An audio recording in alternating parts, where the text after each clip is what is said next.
Para mí el magisterio es la profesión más difícil que existe. Y hice los trámites de apertura. O sea que tuve un éxito bárbaro porque lo abrimos en menos de un año. Yo no me andaba con chicas. O sea, tenía que estudiar historia latinoamericana, me iba a la universidad y contactaba al mejor profesor latinoamericano de la universidad. Y con él estudiaba, porque tenía un vocabulario totalmente distinto al que ellos usan. Encima tengo un vocabulario técnico como abogada, ¿entendés? Claro. Entonces no me entienden nada, era chino básico.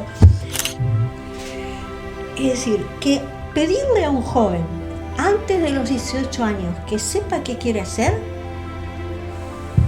es casi, te diría, un pecado. Bueno, bienvenidos a otro capítulo del podcast. Hoy estamos con María Martínez. Y para la primera pregunta que les hacemos a todos es: ¿quién es María y qué haces? Bueno, yo soy María Cristina Martínez. Nací en Lanús hace 77 años. Y soy docente. Sí, por esto. Sí. Y ok, docente, ¿hace cuánto? Porque sé que vos, hemos hablado de que antes ha sido otra cosa y eso. Aspectos biográficos te puedo contar. Empecé mi vida, digamos, profesional como abogada. O sea, trabajé 25 años de abogada en la ciudad de Buenos Aires y en San Isidro. Todo lo que es la jurisdicción de la provincia de Buenos Aires, donde yo iba.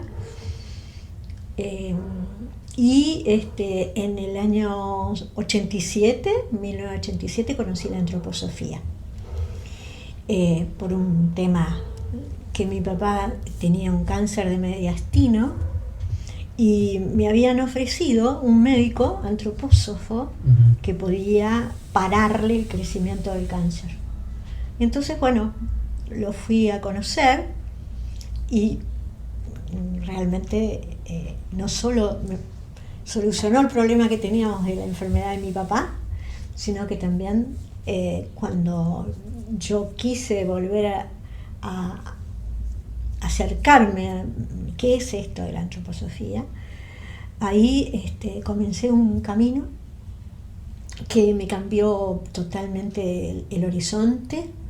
Y entonces hice una lectura de la antroposofía así muy profunda, me dediqué a la parte social de la antroposofía, pero en el año 90 me convocaron para ser un grupo de profesores de un futuro colegio Waldorf, que es una de las ramas de la antroposofía, la pedagogía Waldorf. Y entonces, que ustedes conocen. Uh-huh. Y entonces fue muy bueno porque yo en realidad no tenía ninguna vocación docente. Yo a los 15 años dije, tenía que elegir entre hacer, en el momento en que yo iba a estudiar el secundario, tenía 3 posibilidades: magisterio, que te recibías de maestro directamente, con los 5 años de secundaria, perito mercantil y bachiller. El bachillerato te permitía entrar a la universidad a cualquier carrera que quisieras entrar, porque te preparaba para las distintas carreras. El magisterio no, y yo en ese momento dije, maestro se nace, porque yo no podría enseñar a un chico a leer y a escribir. Yo no sé qué, es decir, para mí el magisterio es la profesión más difícil que existe. Así que me dediqué a estudiar bachillerato y terminé el bachillerato, hice la universidad, me recibí de abogada,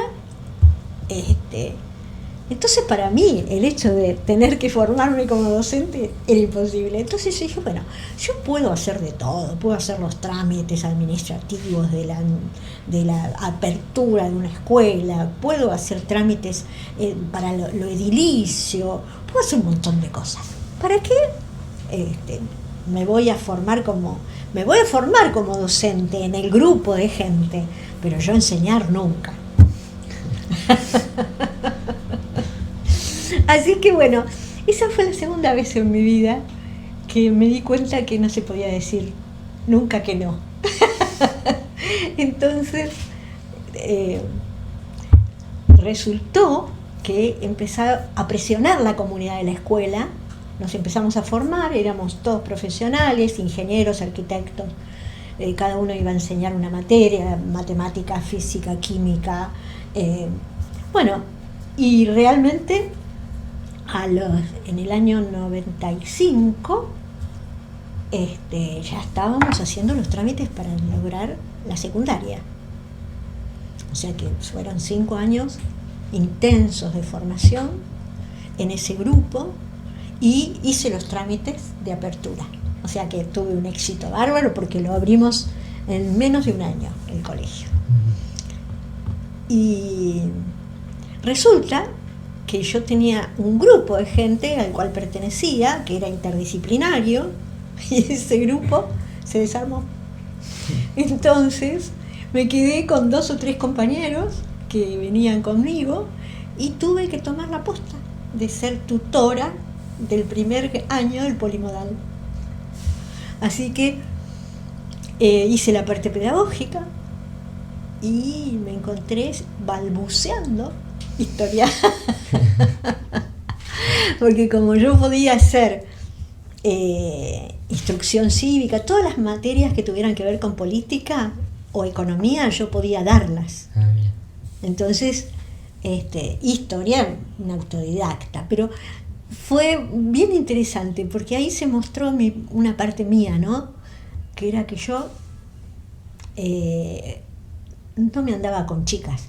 O sea, tenía que estudiar historia latinoamericana, me iba a la universidad y contactaba al mejor profesor de latinoamericano de la universidad. Y con él estudiaba.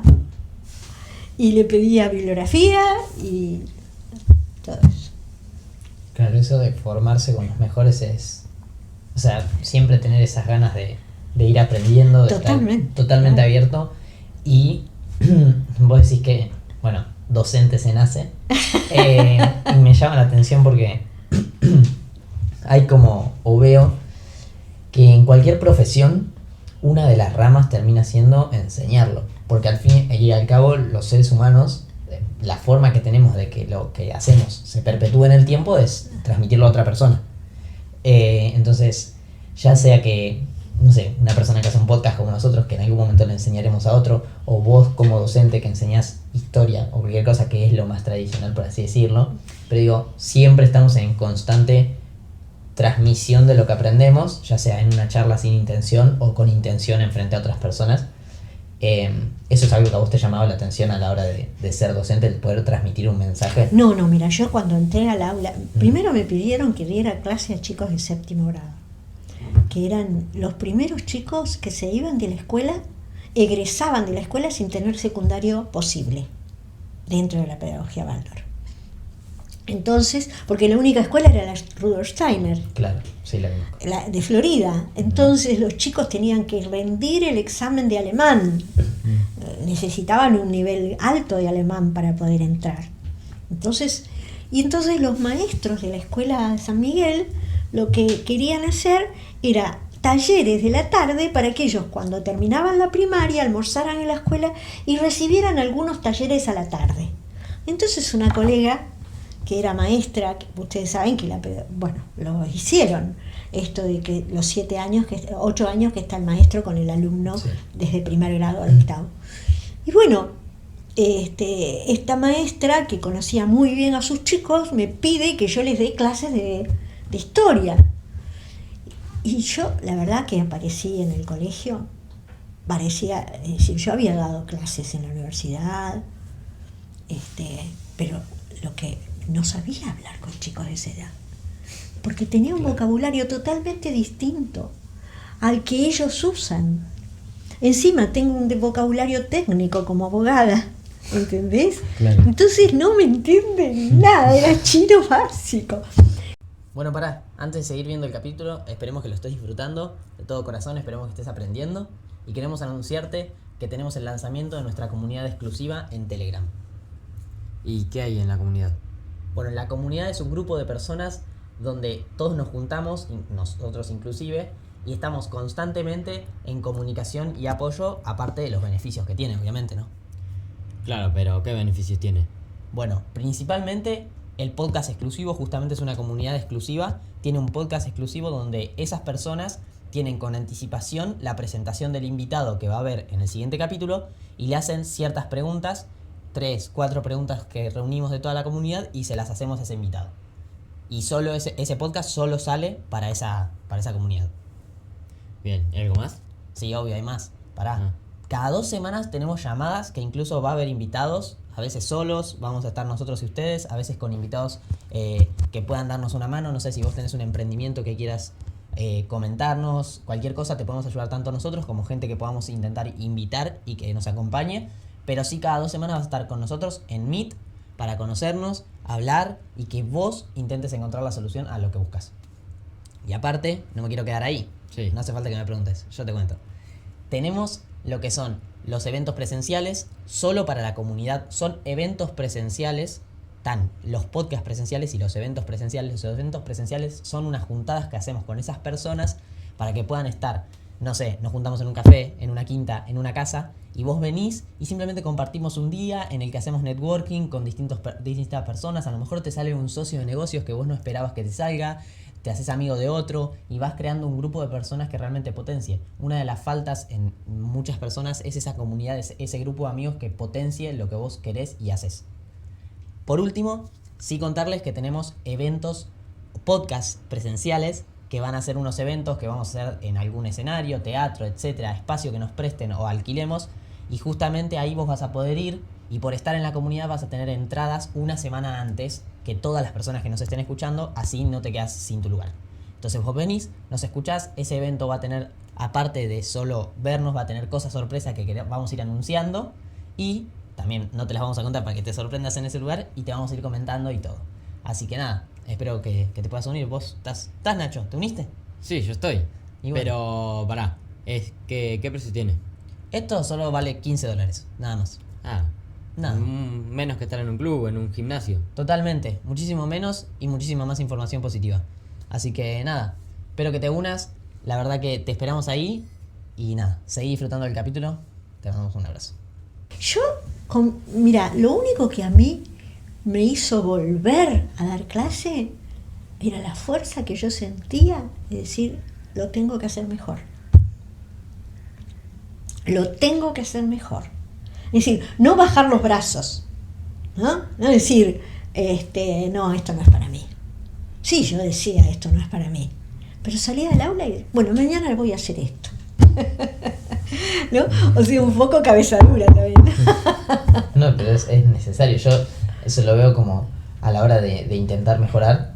Nosotros a veces cuando salimos, hablo siempre del podcast porque es en lo que más me desarrollo, pero es como que por ahí salimos de esta entrevista que me parece increíble. De hecho, cada vez son mejores para mí, como yo lo vivo, cada vez me divierto más y siempre apunto a eso, a disfrutarlo. Y por ahí salgo y sé que salió muy bien, sé que la iluminación estuvo muy buena. Nacho me dice, che, acabo de ver el video, quedó muy bueno, pero yo digo, tengo que hacerlo mejor, porque es algo como que lo veo natural en la gente que le gusta lo que hace o en la gente que eso para mí, no sé si se nace con eso, pero es algo que viene desde muy chicos, el querer hacer mejor lo que uno va haciendo, ¿no? Esa pasión, que yo le digo pasión, ¿no? A lo que uno hace. Es que el ser humano tiene coraje. Es decir, el coraje, nacés con coraje. Pasar por el canal de parto es tener coraje. Venir a la tierra es tener coraje. Y después eso, cuando uno cada vez es más consciente que lo tiene, cuando te pones consciente con vos mismo, y vos te das cuenta que ese coraje lo portás, no te para nadie. No te para nadie. Porque vos estás apoderado. Vos sos el apoderado. Sí, eso yo lo veo totalmente cuando vos decís eso de reconocer, de primero ponerse presente con uno mismo, y poder dar, bueno, yo te contaba que ahora, para la gente que esté escuchando ahora, en unas horas tenemos una juntada presencial, que te conté hace un ratito. Que es la primera. Que es la primera. Y seguramente vaya uno o dos chicos. Uno le parece poco, para mí ya es una locura que vaya alguien que a escucharnos a nosotros presencialmente. Pero hay que realmente reconocer lo que uno hace, ser fiel al mensaje que transmitimos y darlo. Y ese coraje que vos decís, tenerlo en ese momento, porque, bueno, es un miedo bastante común el hablar en público, por ejemplo. Totalmente, y aparte es algo que es inhibitorio, porque sabés que yo lo que veo en este momento es que incluso mucho entre los chicos, o entre los alumnos, o sea, te estoy hablando de los chicos de noveno, con 15, 14, 15 años, 16, 17, tienen mucha censura entre ellos. Mucha censura entre ellos. Es decir, hay una cuestión instalada de que si digo lo que pienso, mis pares me censuran. No pasa con todos los grupos, Claro. pero pasa mucho. Y después de la pandemia mucho más. Porque realmente creo que se produjo una cuestión que tiene que ver con la endogamia. O sea, hay un aspecto de la convivencia familiar que hizo que los jóvenes, los más jóvenes, se sintieran con miedo, incertidumbre, no saber qué va a pasar mañana, todo el mundo con miedo a morirse. Y de pronto toman lo que es lo seguro. Mi papá piensa esto, mi mamá piensa esto, mi hermano mayor piensa esto. Y yo no me pregunto, sino que lo adopto. Claro. Ustedes saben que sabía mucho Hitler de esto. ¿Por qué? Porque a los 14, 15 años, cuando uno toca los ideales con un joven que está saliendo de la niñez, pasando a la pubertad, empieza a vivir ideales. Y si no tiene distintos puntos de vista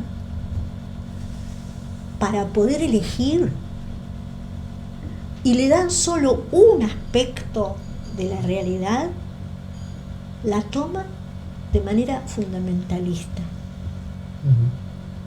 Y eso lo sabía Hitler, por eso hizo la juventud hitlerista. Claro. ¿Qué hizo? Y bueno, preparó a los chicos de 13, 14, 15 años bajo el régimen que él consideraba que era la verdad absoluta. De hecho, hoy en día mismo los partidos políticos utilizan esa estrategia Totalmente. de ir a los jóvenes. Totalmente. Todo el mundo mira eso, o sea, siempre vos sabés que si vos querés crear algo fuerte, algo que nadie te diga nada, que todos respeten tu opinión, es ir a los jóvenes, porque la gente grande ya tuvo muchos puntos de vista, vivió experiencias, tuvo cosas. Sí, que ojo que incluso la hay gente grande, ojo que la gente hoy en día no piensa, porque vos te pones a mirar todas las opiniones que hay en el mundo, es decir, si yo quiero conocer algo, yo tengo que abrirme a observar lo que quiero conocer. ¿Sí? Sí. Ahora, si yo observo, puedo mirarlo desde distintos puntos de vista. El fenómeno que quiero observar y el cual voy a poder juzgar recién después de hacer todo ese proceso de conocimiento, de observación y todo. Pero la gente escucha la opinión y la emite como propia, sin haber entrado en el fenómeno, sin haber tocado la observación del fenómeno. Entonces ahí estamos siempre opinando superficialmente y no conocemos nada. Claro. ¿Entendés? ¿Por qué? ¿Por qué no conocemos nada? Porque no entré en conocer lo que quiero, lo que tengo adelante de mis ojos. Bueno, pará. Antes de seguir, hacemos el último parate. Sí. Nada, la verdad es que estuvimos viendo que más o menos el 90% de la gente no está suscrita y la verdad es que nos ayudarían un montón suscribiéndose, compartiendo para poder llegar a más gente y crecer el podcast juntos. Exacto. Ahora el porcentaje les va a aparecer por pantalla en algún momento, tal vez antes, tal vez después. También queremos que si estás escuchándonos en audio en Spotify, nos puntúes con 5 estrellas, porque a nosotros nos ayuda un montón a seguir creciendo, a que el podcast siga recomendándose a otras personas y que a lo mejor lo que nosotros transmitimos no solo te ayude a vos, sino que ayude a alguien cercano tuyo, que creo que eso también te podría muy contento. Bueno, te dejamos con el video y espero que lo disfrutes. De hecho, hoy en día, por ejemplo, que con las redes sociales es mucho más fuerte eso. Sí. Porque las redes sociales lo único Y que hacen esto es lo que... Claro, lo que vale hoy en día es si te dan un corazón o te comentan algo malo o no sé, hasta te pueden denunciar una cuenta porque tienen su opinión. Me parece que, hablando de esto que vos decís que fue cambiando, que la gente se vio bien, como para mí esta apertura que hay tanto por las redes sociales como este movimiento de libertad, de libertinaje que hay de los jóvenes, a veces es justamente medio dominación y se utiliza para dominarlos, porque realmente les hacen decir, vos sos libre, hacé lo que quieras con tu cuerpo, hacé lo que quieras con... Y realmente lo único que están haciendo los jóvenes, pensando que ese es el camino, es seguir el camino que se vino haciendo hace un montón de tiempo, que es creer que la libertad es simplemente elegir, el decir, yo hago lo que quiero. Eso no es libertad.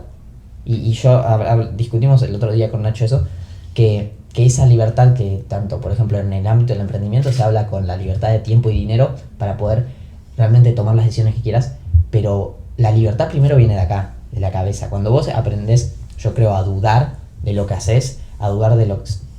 Si ya lo estás haciendo bien, dudá igualmente de eso, y el otro día lo hablamos con uno de nuestros invitados, que él dice que siempre hay que dudar. No hay que opinar igual que ayer, no es necesario. No es necesario. Uh-huh. Podemos tener una opinión ayer, otra hoy. No hay problema. Porque el problema sería que siempre opinemos igual. Que desde que nacemos opinemos igual y el día que nos moramos igual. Uh-huh. Hay mucha gente que eso lo ve como, oh, mira qué firme, qué fiel a su palabra. Pero realmente es la persona más cerrada. Uh-huh. Y si vos, por ejemplo, alguien que esté viendo esto, que vive viendo la vida de otros por redes sociales y que se pone mal, porque a mí me ha pasado de chico, incluso hoy en día cuando veo gente con podcast que le va muy bien, yo me comparo y eso, y la comparación también nos mantiene presos, porque en vez de decir qué puedo hacer bien yo, decimos cómo puedo copiarlo a él, cómo puedo tener su vida. Y la gente primero tiene muchos problemas, pero no los vemos, y segundo también lo que ellos hacen es diferente a lo nuestro. El otro día Nacho también lo decía en uno de nuestros podcasts que hicimos juntos, que es, fundamental entender que las circunstancias de la otra persona no son las mismas que las nuestras. Uh-huh. Y tiene sus problemas y oportunidades, y nosotros tenemos nuestros problemas y nuestras oportunidades. Y hoy en día, para mí, no sé cómo lo ves vos, pero para mí los jóvenes están totalmente queriendo ser libres, como que no quiero ser, mirá a mi padre cuando era joven, cómo hacía esas cosas, y están haciendo lo mismo. Haciendo lo mismo simplemente por creer que lo que están haciendo es diferente, que no lo juzgo porque, bueno, es su verdad. Sí, yo creo que es una característica de la etapa adolescente y un poquito más también ahora. Creo que la adolescencia llega a los 40 y un poquito más.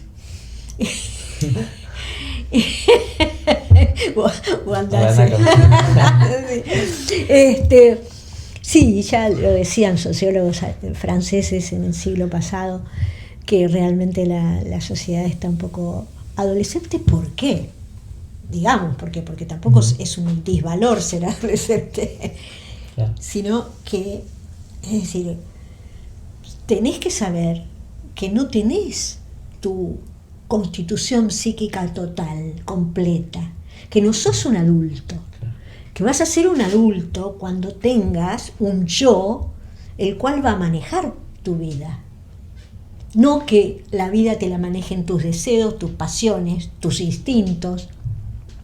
Entonces ahí vas a empezar a encauzar tu vida. Entre tanto, tenés que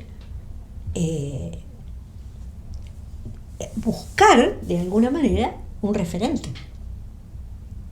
¿no es cierto? Sí. Es decir, vos, aunque no lo quieras, yo veo mucho que hay cierta arbitrariedad en cierto sector de la adolescencia que tiene que ver con esto de haber tenido una autoridad arbitraria en la infancia.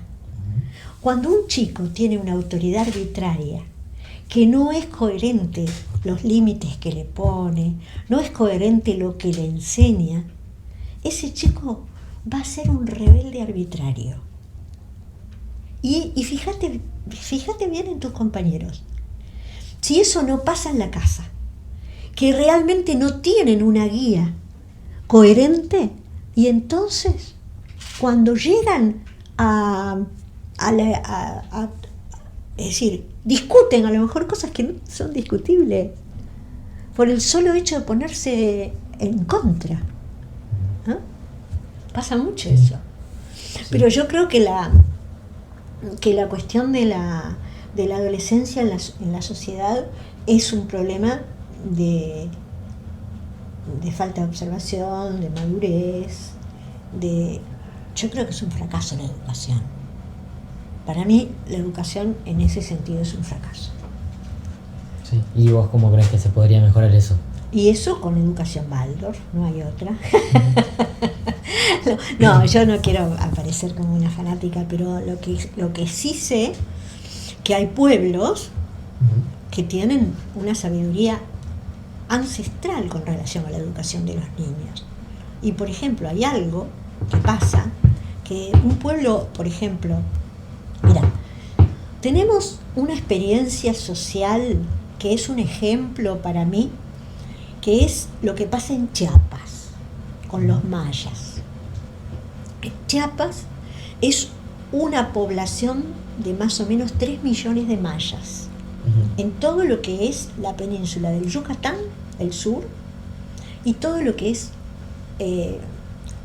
América Central, hasta El Salvador. Ahí hay más o menos unos 3 millones de mayas.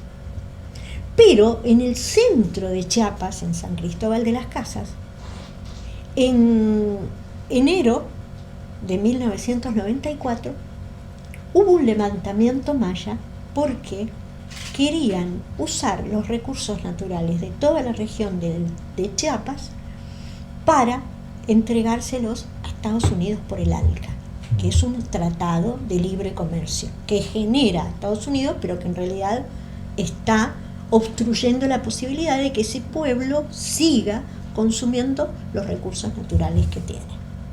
Entonces ellos se levantaron en armas. Eran mucha gente que hicieron como un ejército en la selva. Estaban siendo masacrados por el ejército federal. Ellos empezaron a levantar cabeza. El pueblo de México les pidió que por favor no hicieran la guerra con el ejército federal y ellos dejaron las armas y empezaron a negociar con el gobierno federal. Pero no se quedaron quietos, no fue que se quedaron sin hacer nada, sino que haciendo conversaciones con el ejército federal, se fueron a la selva, a sus milpas, a sus campos, a hacer vida comunitaria. Y empezaron a juntarse en comunidades. Generaron los caracoles, ¿no? En medio de la vida que ellos hacían, generaron los caracoles. ¿Los caracoles qué son? Son comunidades autogestionadas. Entonces también autogestionan la educación. Claro.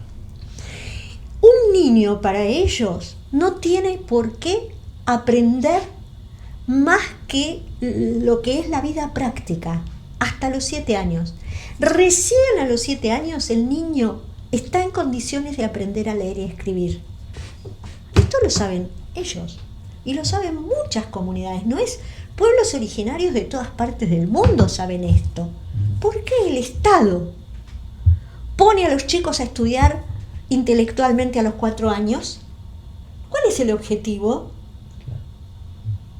Sí, la inmediatez que quieren Coartar obtener. la libertad de las personas, no dejar ser libres a la gente.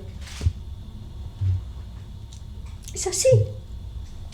Sí, yo lo veo que eso tiene sentido. Y de hecho, gente que a veces no vive en eso, padres que traen a los colegios Waldorf, por ejemplo, a sus hijos, para gente que no esté en un colegio Waldorf, en el colegio Waldorf entras a lo que es la primaria con 7 años. Sí, con 6. Y claro, Con y en 6. general hay colegios, como en el que cuando yo fui, que ahí terminás entrando de muy chico, 5, y hay una gran diferencia, la gente no lo ve, pero hay una diferencia, hay una madurez que tiene que obtener el niño. Mira, por principio la pedagogía Waldorf no tiene salas por edades, o sea, son salas integradas. Hay un chico de 5, un chico de 3, un chico, ¿entendés? Sí. O sea, están todos integrados. Sí. Es decir, vos ves, mientras creces, ves crecer al otro también. Claro, es un ejemplo también. Es para un vos. ejemplo. Después el niño entra cuando pudo desarrollar toda la parte de la dentadura propia. El niño está en condiciones porque liberó fuerzas de su cuerpo físico que estaba usando para el desarrollo de su cuerpo físico, ahora las libera para pensar. Y entonces esa liberación que hace de fuerzas las pone a disposición del aprendizaje. Claro. O sea que hay algo natural en el niño que puede aprender. Vos le querés enseñar antes a un niño, lo frustrás, porque no está en condiciones de aprender. Porque lo estás anticipando a un proceso que no tiene ningún sentido que se le anticipe. Claro. Por eso lo que hablábamos antes con Wanda, es decir, el 13avo es necesario, por favor. Y más ahora, donde hay tanta incertidumbre con relación a la ciencia, las carreras y todo lo demás. Yo veía, bueno, como te había comentado, que tenía un amigo que me dice, no, yo prefiero quedarme en el colegio, todavía no sé qué hacer y esto que lo otro. Tampoco yo creo que sabiendo qué hacer, por ejemplo, yo sé que quería, el podcast lo arranqué antes de terminar el colegio y sabía que quería dedicarme a algo relacionado a eso. Hoy lo tengo más claro, pero tampoco hay mucho tiempo desde que lo decidí realmente. Y saber o no qué hacer tampoco, como dijimos hace un rato, es algo que tenga que ser una obligación. O sea, no necesitas saber qué hacer, y mucha gente lo dice, pero a veces no se los escucha realmente, porque como que si vos no haces algo, si no estás produciendo, si no estás haciendo algo que aprueben, supuestamente justamente no estás siendo productivo para tu vida, y que tu vida no va a tener algo, no se te va a dar algo bueno porque no lo haces ya. Y te pongo un ejemplo muy burdo, ¿no? Nosotros jugamos al fútbol, practicamos yo desde los 2 años aproximadamente, Nacho también más o menos a esa edad. Yo lo hice hasta los 14, 15, después dejé. Me acuerdo muchas veces que mi familia, mis tíos, me decían que si yo a los 12 años no estaba en un club, no iba a poder ser un jugador profesional. A los 12 años, jugadores profesionales han debutado hasta los 26 años, imagínate, ¿no? Y de eso yo lo he visto tanto en ese ámbito como en el ámbito de los negocios, como en el ámbito del crecimiento, hasta incluso el crecimiento personal de un ser humano autodidacta. Siempre se le pone, sí, creo mucho en los procesos de edades y eso, pero en cuanto a la inmediatez de tener que hacer algo ya porque se te requiere, porque cumplís cierta edad y porque en la sociedad que estás se tiene que ser así o asá, me parece que eso incluso es más, segmenta mucho más y te obliga a ser alguien que a lo mejor no porque, tendrías que ser. ¿Sabés qué pasa? Es abstracto. Y te voy a decir por qué es abstracto.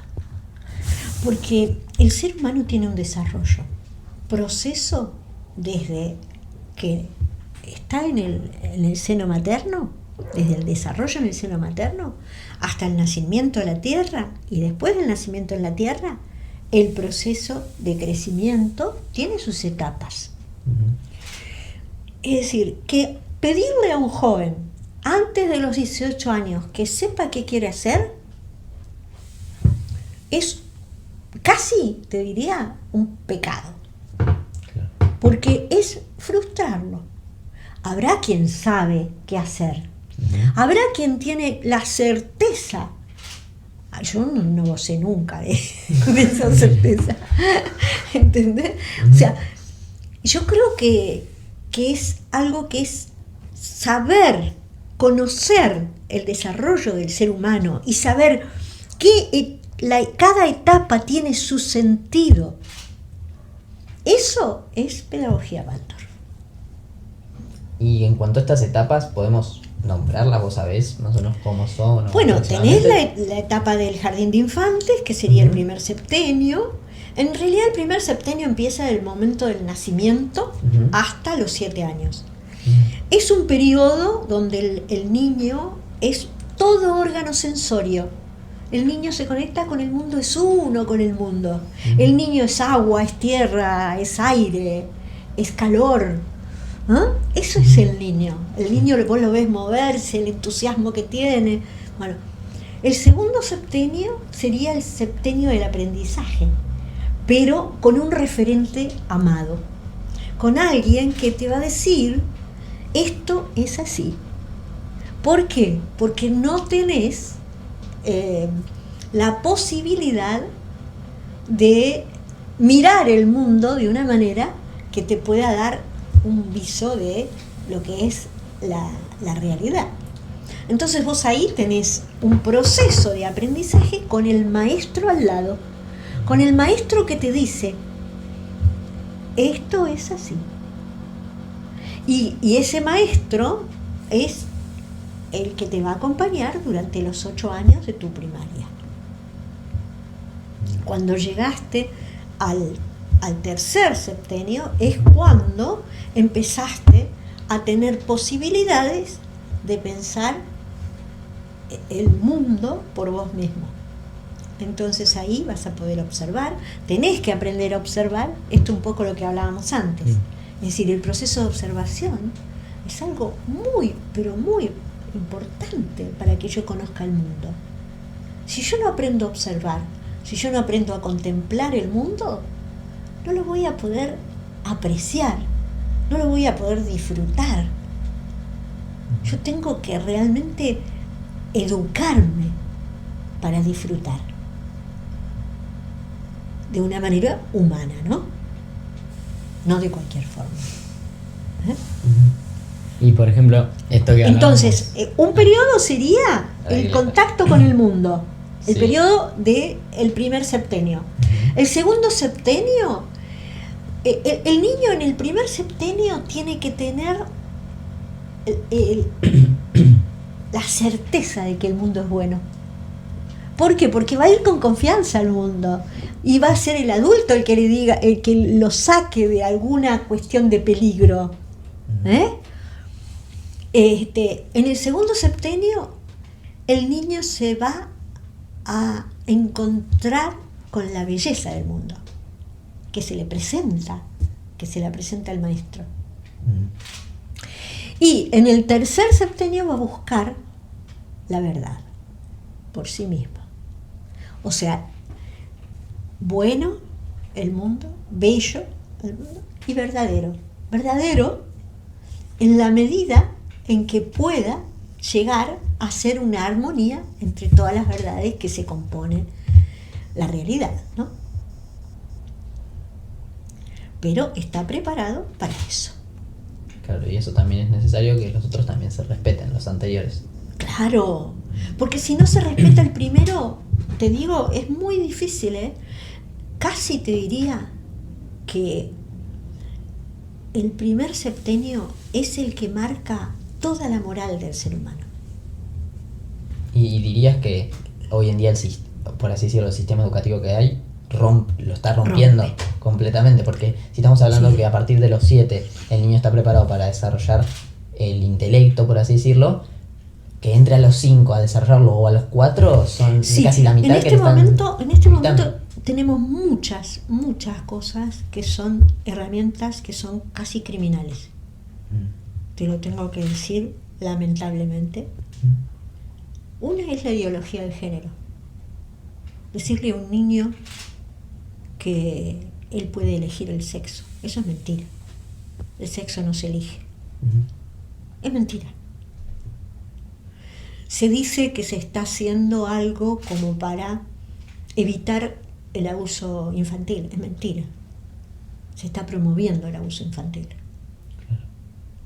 Esto que te digo es muy fuerte, pero es hora de que empecemos a mirar la realidad. Tengo 2 compañeras que, si querés hacer un podcast sobre el ESI.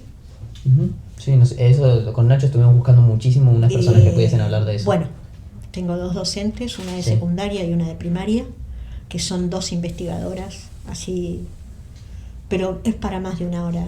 No, definitivamente nosotros estamos abiertos al horario que... De hecho, con vos, a mí me encanta hablar, podríamos estar acá 2 o 3 horas, pero bueno, por el tiempo vamos viendo. Pero sí, por favor, pasame que van a ser de las próximas que entrevistemos. Mira, hay un libro que es de Iturralde, que es El cuerpo equivocado, que él es un investigador que llegó a darse cuenta de que la ESI es realmente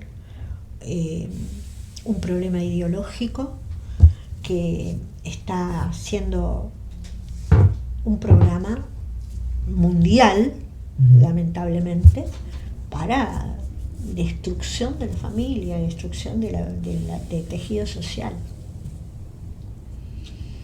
Es verdaderamente una tragedia. Eso. Sí, yo veo muchísimo que hoy en día desde muy jóvenes a los niños, ¿no? Jóvenes a jóvenes, que digamos, sí. ¿No? Ya a nuestra edad, hombres, mujeres, como quieran identificarse, ya incluso, bueno, ya está, ya como que ya llegan ahí ya formados, ya, y de niños empiezan a tomar esas decisiones. He escuchado historias de gente sí, que... pero es impresionante sí, eso.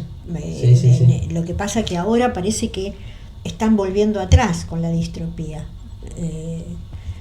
Están volviendo atrás en Canadá, en Estados Unidos y en Europa, porque se dan cuenta que ha sido realmente un crimen lo que han hecho con los chicos. Claro, están rompiendo los procesos del ser humano. Sí. El ser humano es procesos y no es algo que solo se hable. Yo lo he escuchado por fuera del colegio Waldorf, que son procesos. Porque si bien algunos, bueno, tienen sus variaciones, no se habla específicamente como en la escuela Waldorf, pero sí se habla de procesos. Y si vos, por imponer un estilo social de vida, por decir que ahora la libertad es de todos a cualquier edad, como vos decís, un niño que según adolescencia a partir de los 12, no sé, 13, cuando se considera en la sociedad actualmente, ahí necesita un referente. No necesita que le dejen hacer lo que quiera. Totalmente. Necesita a alguien que justamente le esté diciendo, mirá, pisá por acá, probá esto, probá esto, y después él va a decir, bueno, pisé mal, no según lo que yo quería en su otra etapa. Claro, pero eso para mí tiene todo que ver con el sentido de la vida. Es decir, si yo realmente puedo llevar adelante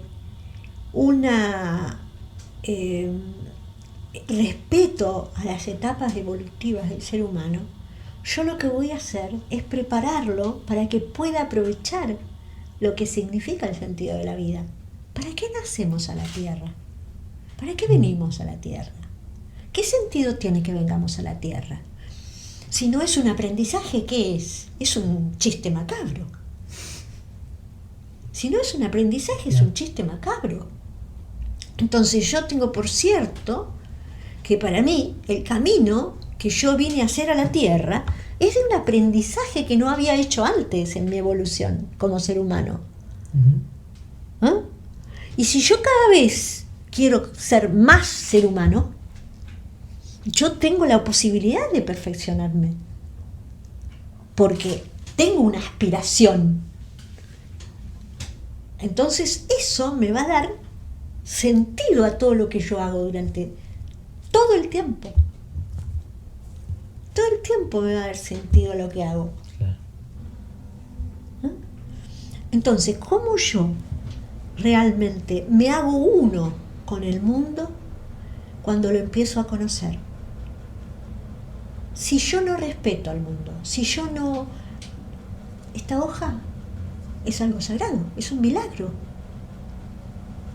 Nosotros somos un milagro. Entonces, si nosotros no sentimos ese amor, esa veneración por lo existente, nunca vamos a poder tener sentido de la existencia. Porque es lo primero que tiene que pasar, que yo realmente sea una persona que venera.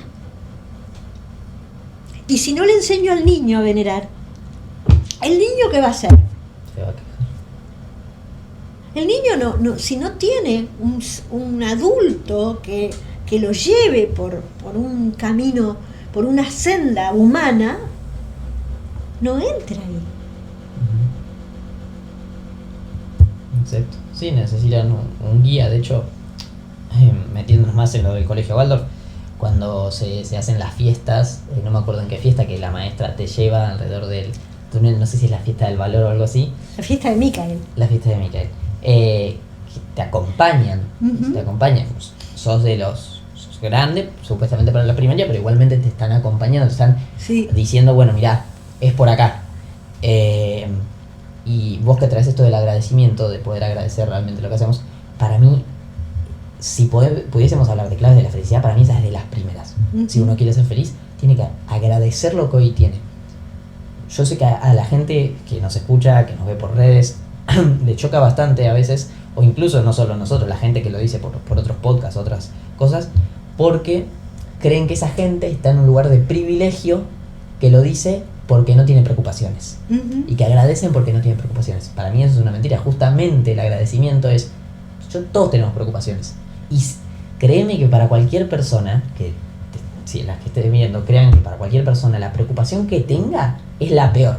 Si tiene un problema, es la peor. Y vos podrás decir, no, pero yo no tengo para comer. Y el otro por ahí tiene un problema que, no sé, no tiene zapatillas, pero porque iba a jugar un partido. Bueno, igualmente son las peores, porque el ser humano está acostumbrado a que sus problemas son los peores que él tiene y siempre va a actuar en consecuencia con eso. Pero que para reaccionar en frente a esos problemas no es solo solucionarlos. A veces los problemas siempre están para enseñarnos cosas, pero verlo como eso y poder agradecer y tener la oportunidad primero de verlo, de ser consciente. La gente me dirá que soy muy molesto con esto porque siempre lo digo, pero cuando yo realmente lo descubrí, a mí personalmente no solo me hizo ser mejor conmigo mismo, sino que yo con mi familia a lo largo de mi vida siempre fui muy problemático, como que siempre dije muchas cosas que por ahí no les gustaban tanto. Si bien yo hoy soy fiel a eso y sigo diciendo esas cosas, ya no los digo de ese lugar de odio, como no me entiendan, sino son seres humanos, ustedes tienen su opinión, yo la mía. Igualmente podemos amarnos, ser familia y apreciar lo lindo que es pasar un momento comiendo, un momento acá. Yo lo aprecio y lo pongo en ejemplo para la gente que está viendo literalmente algo muy concreto, es yo disfrutar esto con mi hermano. Yo lo podría hacer solo porque él está en colegio, no tiene por qué hacerlo, pero a él le gusta. Justo se nos dio la posibilidad de nacer muy seguidos, que en su momento se veía como una complicación para mi madre, porque claro, ella nos tuvo con 19 años. Nuestro crecimiento, tenemos 1 año y medio de diferencia, entonces los dos desde chicos, mi papá tenía 21, entonces ellos no se habían desarrollado todavía ciertas cosas, no habían vivido ciertas cosas que les trajeron consecuencias, pero sin embargo la bendición más grande que tuve es tener un hermano tan cerca para poder, que él es como mi mejor amigo. Yo hablo con él, nos viajamos, nos conocemos más cada podcast, compartimos ideas, y eso no hubiese pasado si no hubiese sido ese error, no porque mis papás jamás dijeron que fue un error, pero eso que qué malo para mis papás a los 19, y hoy en día cada vez eso lo hablamos de vez en cuando con mi mamá, que es hermoso porque no podría vivir eso si no hubiese pasado aquello. Entonces, que también esas cosas, agradecer, que supuestamente son problemas, siempre para mí es una oportunidad y algo lindo traen. Y es ese aprendizaje que para mí vos decís, tomar todo como aprendizaje. No quiere decir que no te pongas mal. ¿Quién no se pone mal cuando tiene un problema? Eso sería una mentira si yo te digo que no estoy mal. De hecho, soy una persona que le cuesta bastante al principio ver las cosas, pero intento al toque cambiar esa visión. Y bueno, muchas veces he escuchado que, y por lo que me ha cambiado la visión, que es que todo lo que pasa es una oportunidad, pero vos sos quien tiene que verlo como una oportunidad. Claro. Pero bueno, no me sale ninguna pregunta relacionada a esto. Siempre tengo una pregunta después, pero no. Yo te quería preguntar, hace un tempito atrás, habíamos hablado de esto de que capaz los jóvenes cuando salen del colegio no saben qué hacer, ¿no? Todavía no saben qué seguir, no lo tienen claro. ¿Eso vos crees que es una decisión que llega o algo que en el momento tiene que llegar, llega, o porque muchos jóvenes se ven en la obligación de que, bueno, termino el colegio y mis padres me dicen que siga en la universidad o me ponga a trabajar? ¿Vos qué le recomendarías a esa gente? Mira, nosotros trabajamos mucho desde el 10º grado el tema laboral, el tema del trabajo. Ya les contaba antes que hicimos, yo les hago la incursión en todo lo que es la biografía en relación al trabajo. ¿Cómo alguien elige qué hacer en la vida? ¿Qué sentido tiene hacer algo en la vida? ¿Qué sentido tiene la vida del trabajo en la vida del ser humano? Para mí eso es algo que el joven tiene que tener aportes de los adultos, ¿no? Es decir, pero no el aporte del adulto para que el chico elija lo mismo que eligió el padre o lo mismo que eligió la madre, sino realmente un aporte que le abre el mundo. Es decir, pero ¿sabes qué? Hay algo que para mí es fundamental, que tiene que ver con qué interés tiene el adulto por el chico. Genuino interés. De sacar, es decir, por lo general es muy poca la gente que tiene la certeza de lo que quiere hacer. Es muy poca. Es decir, por lo general la mayoría realmente son personas que no saben qué hacer y están muy confundidos. El mundo les parece todo interesante, pero nada en qué posarse con mayor intensidad que en otra cosa, ¿no? Lo que para mí tiene valor a esa edad es que se sepa que el ser humano tiene un desarrollo cerebral que dura hasta los 25 años. Es decir, nadie puede tener un desarrollo cerebral de menor de 25 años y saber qué quiere hacer en la vida. Hay un desarrollo del cerebro frontal, que es aquel que te permite ejecutar ideas. Así que mira todo lo que te falta para el desarrollo. Entonces, cuando uno se planta en la edad de un joven de 18 años, tiene que saber que a esa edad hay una oportunidad que se llama el nodo lunar. Ese nodo lunar es como una conexión muy especial que el joven empieza a tener con el mundo espiritual. Hay como una apertura y el joven empieza a pensar en cosas que tiene que hacer, pero son instantes, son momentos fugaces que si no se le permite esa situación de aquí estoy sin saber qué hacer, el aquí estoy sin saber qué hacer. Por eso las culturas más evolucionadas son las que permiten que el joven viaje, que el joven se vaya por el mundo, que el joven conozca otras personas, que el joven tenga encuentros kármicos que le permitan saber, de alguna forma, tener la información de lo que quiere hacer. ¿Entendés? Porque la información más inmediata te la da la familia, el entorno social, eso te da toda la información más inmediata. Pero saber quién es uno y qué vino a hacer a la Tierra, cuál es tu misión en la Tierra, es algo difícil de saber. Claro. Entonces uno lo va haciendo gateando. Uno lo va gateando eso, ¿entendés? O sea, vos lo vas llevando y bueno, de acuerdo a cómo te vaya también, ¿no? Entonces tenés encuentros humanos. Los encuentros humanos hoy son algo maravilloso, que te da un material para tu vida que no te da nada más que eso, que es el encuentro con el otro. Si vos podés tener un encuentro, aunque sea, mira, te digo, hasta una mirada en el colectivo sin que te pares a hablar.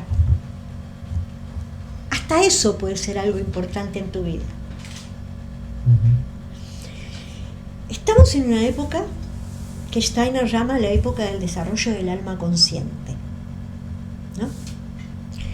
Esta época empezó en el siglo XV y va a terminar en el 3000 y pico. Es una época donde el ser humano tiene que desarrollar el alma consciente. ¿Qué significa desarrollar el alma consciente? Hacerse consciente de que es un yo. Eso antes la humanidad no lo tenía como posibilidad. ¿Entendés? Entonces, cuando nosotros tenemos este desafío, tenemos por un lado la individualidad, el yo. Por el otro lado, yo, para ser un yo, tengo que ser egoísta. No puedo no ser egoísta. O sea que, ¿cuál va a ser mi desafío? Trascender el egoísmo. Yo tengo que reconocerme egoísta, pero a la vez tengo que saber que es algo a trascender. Y que nunca antes la humanidad había tenido ese desafío. ¿Entendés? Sí. Entonces, vos ahí estás puesto frente a una época, vos encarnaste ahora. Algo tendrás que ver de responsabilidad en todo esto. Vos estás acá. Entonces, hacete cargo. ¿Y cómo te haces cargo? A ver, ¿cuáles son los desafíos del momento actual? Trascender el egoísmo, tener encuentros verdaderos, conocer al otro verdaderamente, no superficialmente, verdaderamente, con todo el dolor que eso significa a veces, Porque conocer al otro es lo mismo que conocerse a sí mismo. Es tan doloroso. Porque uno tiene que saber muy bien, llegar a detectar cuánta capacidad de mal tengo yo. ¿Hasta dónde puedo llegar? ¿Hasta dónde puedo ser malo?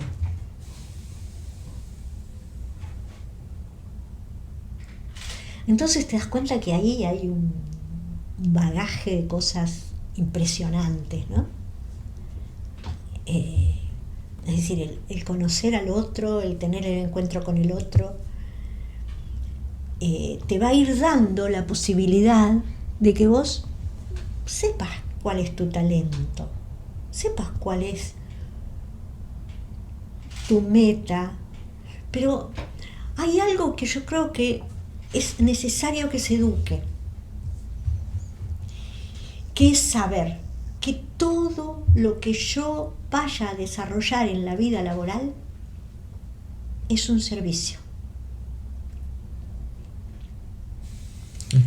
Yo puedo tener deseos de lucro, yo puedo tener necesidades en la vida,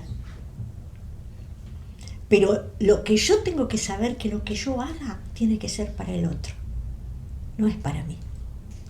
Eso es el único sentido del trabajo humano. Entonces yo tengo que mirar si lo que elijo tiene que ver con ser un servicio a la humanidad. La actividad que yo estoy desarrollando es algo que es un servicio a la humanidad, o es solamente para mi ombligo. Porque este es el desafío del siglo XIX. Es decir, imagínate, revolución industrial. Todo el mundo gana plata. ¿Sí? Ahora ya no. Ahora ya está fuera de moda eso. Es decir, podrás tener un buen pasar con tu meta, con tu métier, con lo que vos te propongas hacer. Pero hay dos cosas que son fundamentales. El trabajo tiene una doble función social. El trabajo es para el otro. Yo hago algo siempre para el otro. Y tengo que mirar por mi autodesarrollo. Es un equilibrio. Eso lo veo bastante acá también igual. Yo lo pongo bastante en perspectiva cuando, por ejemplo, Miguel nos dijo el concepto del Ikigai. Ah, sí. Para la hora de nuestro trabajo. Nosotros lo hicimos después con el podcast. Creemos que cumple los 4 conceptos. Y yo tengo una pregunta, ¿no? La primera, tengo 2, pero la primera es, ¿vos creés que, por ejemplo, yo considero que desde que inicié el podcast quisiera hacerlo hasta donde dé, obviamente, pero la mayor cantidad de años posible y lo proyecto en años, ¿no? De acá a 10 años lo sigo proyectando, yo lo sigo viviendo. No sé cómo, o sea, sé qué quiero, pero no sé el cómo. Tampoco eso lo ¿Cómo tratamos. se va a desarrollar? Cómo se va a desarrollar lo dejo a la hora del tiempo, porque Sí. día a día mejoramos. Yo no tengo 25, tengo 18. Claro. ¿Vos cómo lo ves eso? Porque vos dijiste que bueno, que el que va a saber qué hacer, a los 25 realmente eso se le presenta. Bueno, pero yo yo lo que te estoy diciendo no es algo para que se tome como una cosa, como un... Es algo bastante estándar. No todo el mundo responde a esos modelos. ¿Mm? O sea, yo te digo, te puedo contar, ustedes saben lo que es el trabajo anual. Sí.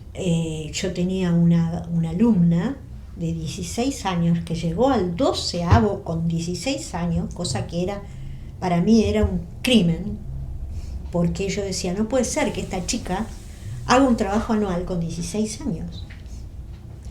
Pero fíjense, Emilia fue una chica que cuando vino a la coordinación de los trabajos anuales dijo, yo quiero hacer la muerte. ¿Qué vas a hacer? La muerte, pero ¿cómo vas a hacer la muerte? ¿Cómo haces la parte práctica? Entonces ella dijo, bueno, pero yo quiero hacer la muerte porque a mí me parece que yo puedo investigar, qué sé yo, qué sé cuánto. Bueno, un día me dice, mira, tengo una enfermera de cuidados paliativos que me da una entrevista. Algo muy pintoresco fue. Por la Quinta de Olivos, en una pizzería, se estaba comiendo un plato así de ravioles esta mujer. Era una negra africana de más o menos 1,80 m de estatura, una mujer altísima, y comiendo, con la entrevista con Emilia y yo. Entonces le dice, bueno, ¿qué querés hacer? Bueno, yo quiero hacer esto. Bueno, vení ahora conmigo. Cuando yo voy al hospice, estaba trabajando en un hospice donde tenía 9 camas de enfermos terminales. Esta chica se lo consiguió sola. Entonces, ¿yo qué tengo que hacer? La acompaño. Voy, la acompaño. Nos metemos en el lugar. Esta enfermera abarcaba todo, era así de grande, abarcaba todo. Y empieza a decirle las cosas que tiene que pensar, si va a pensar en ese tema.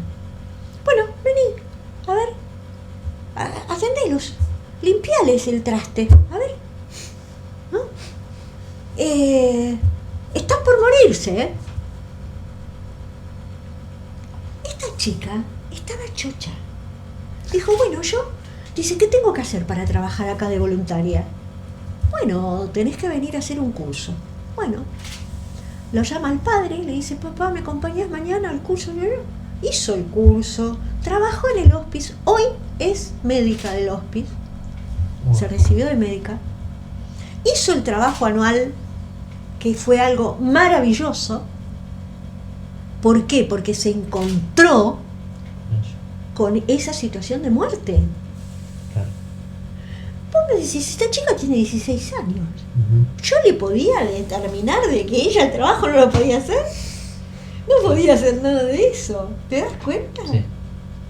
O sea, eso hay que, por eso la amplitud de criterio. ¿Entendés? Yo no puedo, y lo que yo te decía antes, es el interés verdadero por el joven. Yo tengo que buscar adentro mío. ¿Cuánto interés tengo yo por lo que a él le interesa? ¿Él sabe lo que le interesa? ¿O yo lo puedo saber y no decirle nada? Todo eso opera. Todo eso opera.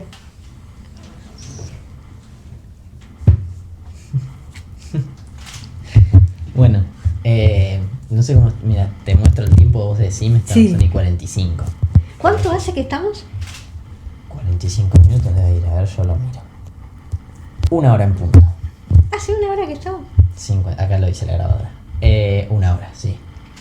No sé cómo estás de tiempo, yo alguna cosa más tengo, pero... Podemos cerrar, sí. ¿Podemos cerrar? Sí, ¿Cerramos? Bueno.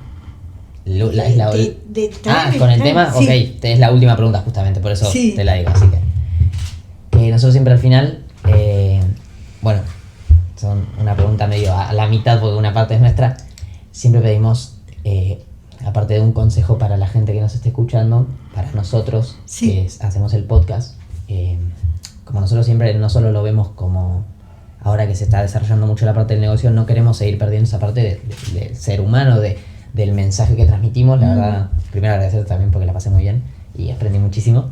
Pero bueno, si vos tenés un consejo tanto primero para nosotros, que es esto de, no sé, detrás del podcast, si podemos mejorar alguna pregunta, vos cómo lo viste.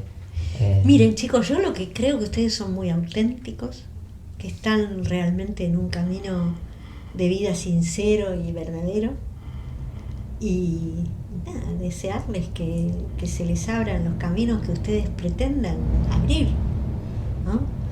Yo no creo que haya una forma de llevar adelante las cosas, sino que simplemente cada uno la encuentra. Claro. ¿Sí? Uh-huh. O sea, a mí me parece que cómo ustedes trabajan para el encuentro humano es el futuro. O sea, es uno de los desafíos que tiene el ser humano, el encuentro con el otro. Y las formas que ustedes busquen, siempre que sean sinceras y que sean realmente auténticas, eso es valiosísimo. Es muy valioso.